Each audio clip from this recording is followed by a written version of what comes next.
എന്തിട്ട് പണിയാ കാണിച്ചാ കൈ വെച്ചിട്ട് എന്നെ കൊണ്ടൊന്നും പറയിപ്പിക്കണ്ട. അവിടെ നിർത്തിയല്ലടാ കുഴപ്പം. ഇപ്പൊ സേഫ് ആയില്ലേ കാര്യങ്ങളൊക്കെ? പോയി ഗേറ്റ് അടച്ചേ. എത്ര താഴെ പോയാവോ? എടാ ഇങ്ങോട്ട് വന്നേ. താഴെ വീണ് പോയ പിണ്ടങ്ങൾ നമുക്ക് പിന്നെ പോയി എടുക്കാല്ലേ, ഈ ഹർത്താലുകാരുടെ തിരക്കൊക്കെ കുഞ്ഞിട്ട്. അത് മുതലാളി തന്നെ പോയി കോരിയാ മതി. ഇനി ഹർത്താൽ കഴിയേണ്ട വണ്ടി എടുക്കണ കേസില്ല. അല്ലേ വീട് പണം വെച്ചെടുത്ത വണ്ടിയാ. എനിക്ക് നിന്റെ വണ്ടി വേണ്ട പോയാ. നീ ഇത് എപ്പോഴും ഇങ്ങനെ പറയണ്ട. പോയ പോയ എല്ലാ സാധനങ്ങളൊക്കെ ഇറക്കിയ ചെറിയൊരു ഗ്യാപ്പ് കിട്ടുമ്പോഴേക്കും തലേ കയറി അപ്പിടുക. ഒന്ന് ആഞ്ഞു പിടിക്കടാ. ഫ്രഷാണ്.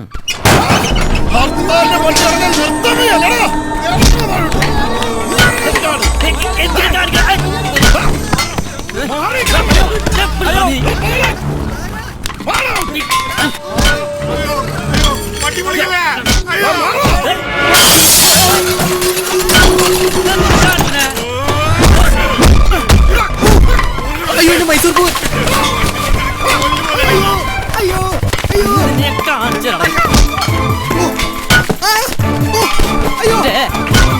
ചന്തി ഞാൻ പൊളിക്കാം.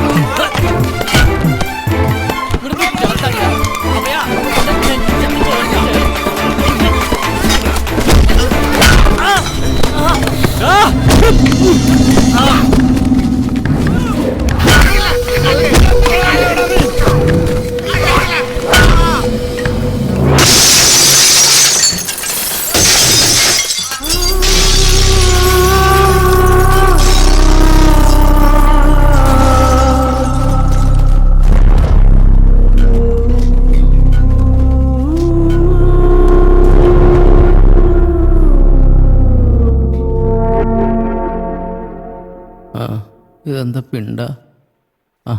ഇങ്ങോരാ. എങ്ങനെയുണ്ട് ഇപ്പോ? ഭയങ്കര സുഖ. വക്കീലെപ്പോഴാ വന്നേ? ഇപ്പോ ഓ അനുവേ, ഡോക്ടർ എന്തുട്ടി പറഞ്ഞ? തലച്ചോറൊക്കെ ഉണ്ടാ? ഒന്നുമില്ലെന്നേ, നാളെ ഡിസ്ചാർജ് ആവാന്നാ ഡോക്ടർ പറഞ്ഞേ. തൽക്കാലം പരിസ്ഥിതി സംരക്ഷണ സമിതിയുടെ ഒരൊറ്റ കേസേ ജോയ്ക്കെതിരെ രജിസ്റ്റർ ചെയ്തിട്ടുള്ളൂ. പക്ഷെ സംഭവം ഇനിയും കോംപ്ലിക്കേറ്റഡ് ആവാനാ ചാൻസ്. പരിസ്ഥിതി സംരക്ഷണവും ഞാനും തമ്മിൽ എന്തുട്ടാ ബന്ധം വക്കീലേ? വണ്ടിന്ന് ആനപ്പിണ്ടം മുഴുവൻ റോഡിലേക്കല്ലേ വീണ് പോയത്? ചില്ലറ ഒഫൻസ് അത്? ഞാനാണോ വണ്ടിന്ന് പുറത്തേക്ക് കുത്തിയിട്ട്? അത് തന്നെ വീണല്ലേ. 10-12 പോയെ. സായി, നമുക്കിത് പിന്നെ ഡിസ്കസ് ചെയ്താ പോരെ? അയ്യോ അതല്ല, ഇന്ന് ബാങ്കിൽ നിന്ന് ജപ്തി നോട്ടീസ് വന്ന സ്ഥിതിക്ക് എന്തെങ്കിലും ചെയ്യണമെങ്കിൽ ഇപ്പൊ തന്നെ ചെയ്യണം. അതുകൊണ്ട് പറഞ്ഞതാ. ജപ്തി നോട്ടീസാ? വക്കീല് നിങ്ങൾ എന്തുട്ടൊക്കെ പറയണേ? ഓ, എല്ലാ പണിയും കൂടി ഒരുമിച്ചാണല്ലോ ഭർത്താവേ. ഓ, എന്നിട്ടത് ഇങ്ങനെ വിളിയാക്കണേ? അയ്യോ,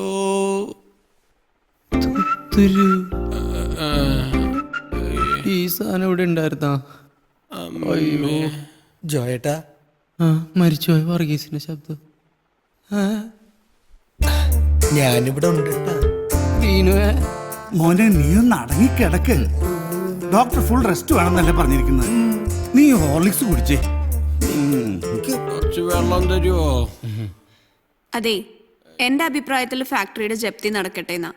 ബാങ്കിന് കൊടുക്കാനുള്ളത് കഴിച്ച് കുറച്ച് എമൗണ്ട് കയ്യിൽ കിട്ടൂലോ. ചങ്കിക്കൊള്ള വർത്താനൊന്നും പറയല്ലേ വക്കീലെ. ആകെ കൂടിയുള്ളതൊരു ഫാക്ടറിയാണ്, അത് പോയ നമ്മളില്ല. വക്കീലെ, നമുക്കിപ്പോ എന്തുട്ടാ ചെയ്യാൻ പറ്റുക? എന്താ ചെയ്യാൻ പറ്റാന്ന് ചോദിച്ചാ, കഴിഞ്ഞ മാസം ഹർത്താലിനെ കൊടുങ്ങല്ലൂർ പാർട്ടിക്കാർ ഒരു തുണിക്കട തല്ലിപ്പൊളിച്ചു. അതിനെതിരെ അവരൊരു കേസ് കൊടുത്തിട്ടുണ്ടായിരുന്നു. എന്നിട്ടാ വണ്ടി അപ്പയാ ഞാനിപ്പ അങ്ങോട്ട് വരാട്ടാ. ഒരു കാര്യം സംസാരിക്കണ കണ്ടില്ലേ നീ?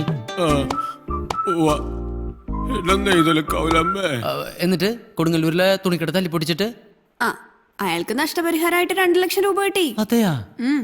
നമ്മുടെ ഫാക്ടറി തല്ലിപ്പൊട്ടിച്ചു എന്നും പറഞ്ഞ് പാർട്ടിക്കെതിരെ ഒരു കേസ് കൊടുത്താ നമ്മുടെ ജപ്തി ഒഴിവാക്കാൻ പറ്റുമോ? വലിയ ചാൻസ് ഇല്ല. എന്നാലും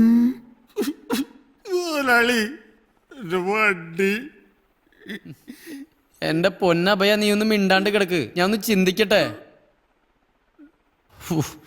എന്നിട്ടിപ്പോ ചിന്തിക്കുക.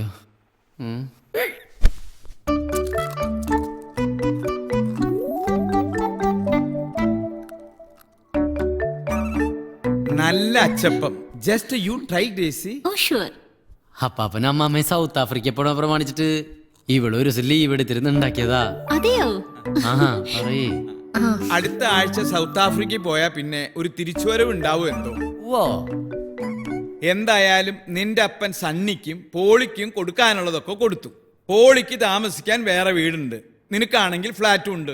എന്റെ ഫ്ലാറ്റ് വാടകയ്ക്കല്ല പാപ്പ. ആ, എന്നാലും ഉണ്ടല്ലോ, ആർക്കും വലിയ പ്രാരാബ്ദങ്ങളൊന്നുമില്ല. അതുകൊണ്ട് ഈ തറവാട് ഞങ്ങൾ അങ്ങ് വിൽക്കാൻ തീരുമാനിച്ചു.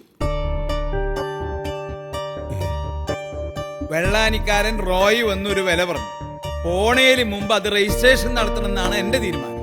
എന്താടാ പോളി, എന്താ നിന്റെ അഭിപ്രായം? ഞാൻ പാപ്പന്റെ കൂടെയാ പാപ്പ. നീ പറഞ്ഞതാടാ ശരി. ജീവിതത്തിലെ നല്ല കാലം മുഴുവൻ മുണ്ട് മുറുക്കി ഉടുത്ത് പിശുക്ക് ജീവിച്ചു. എന്നിട്ട് എന്തിനാ ഒരു ദിവസം ഒറ്റയ്ക്ക് അങ്ങോട്ട് പോവാനുള്ളതല്ലേ? ഈ വീട് വിറ്റ് കിട്ടുന്ന കാശ് കൊണ്ട് ഞാനും ഗ്രേസിയും ചില പ്ലാനുകളൊക്കെ ഇട്ടിട്ടുണ്ട്. വരുന്ന ക്രിസ്മസിന് ഒരു യൂറോപ്പ് ട്രിപ്പ് പോയാലോ എന്നൊരു ആലോചന. ആ ഈ തറവാട് വിൽക്കുമ്പോ എനിക്കതിലൊരു ഷെയർ. എനിക്കിവിടെ നിക്കക്കളിയില്ലാത്ത പ്രശ്നങ്ങളാണേ. ഈ തറവാടാണ് എൻ്റെ ലാസ്റ്റ് ഹോപ്പ്. അപ്പാപ്പൻ സഹായിക്കണം. പ്രശ്നങ്ങളെ ധൈര്യത്തോടു കൂടി നേരിടണം.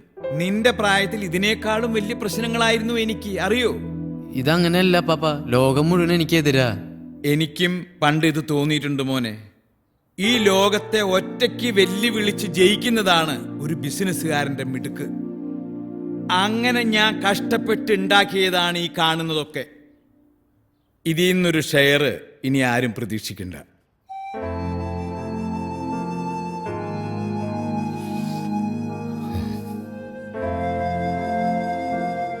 ഇത് നമുക്ക് അങ്ങനെ വെറുതെ വിടാൻ പറ്റുമോ എളപ്പാ? ഈ തറവാടിന് ഇപ്പൊ എന്താണ് വാല്യൂ? ക്രോസ് ആണ്, ക്രോസ്. ഇവക്കൊരു തേങ്ങ ഉണ്ടാക്കാറിയില്ലേട്ടാ, മറ്റേത് ബേക്കറിന്ന് മേടിച്ചതാ. ഇനി എന്തൊക്കെ വന്നാലും ഞാൻ എളപ്പന്റെ കൂടെ ഏട്ടാ. ഇനിയിപ്പോ എന്തുണ്ടാവാൻ്റെ? അപ്പന്റെ പേരിലെ തറവാട് അപ്പന് ഇഷ്ടമുള്ളത് ചെയ്യാം.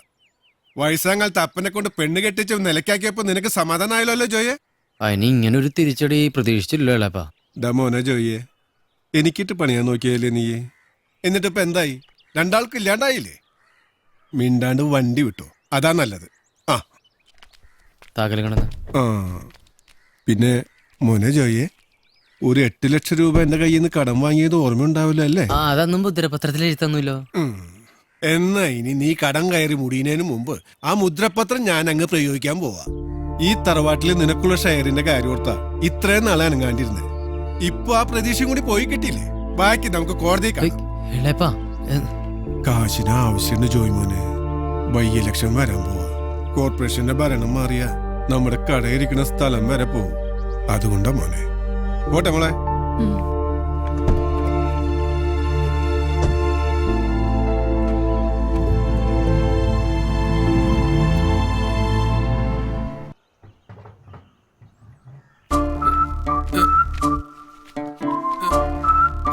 എന്റെ അമ്മ ജോയേട്ടാ, ദേ അഭയകുമാർ. കർത്താവേ, 2 ദിവസം കഴിഞ്ഞിട്ട് എന്റെ ശവടക്കിലുണ്ടാവുള്ളൂ പറയ ഗ്രീനുവേ. വാബയാ ഇരിക്കേ. വേണ്ട മോലളി, ഞാൻ ഇവിടെ ഒന്നുണ്ട്. ആ നടക്കിറങ്ങിയതാവൂലേ? ഇത് നമ്മുടെ ഗിരീഷ് തന്നതാ വർക്ക്ഷോപ്പിൽ നിന്ന്. വണ്ടിയുടെ പണിയുടെ എസ്റ്റിമേറ്റാ.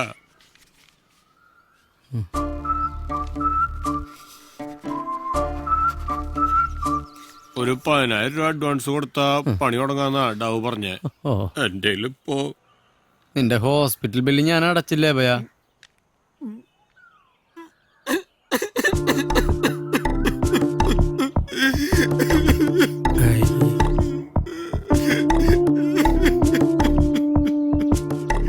അതുകൊണ്ട് എന്തുട്ട കാര്യം പോലാളി, ആ വണ്ടിയിലേക്ക് ഈ തടി വേസ്റ്റ് അല്ല.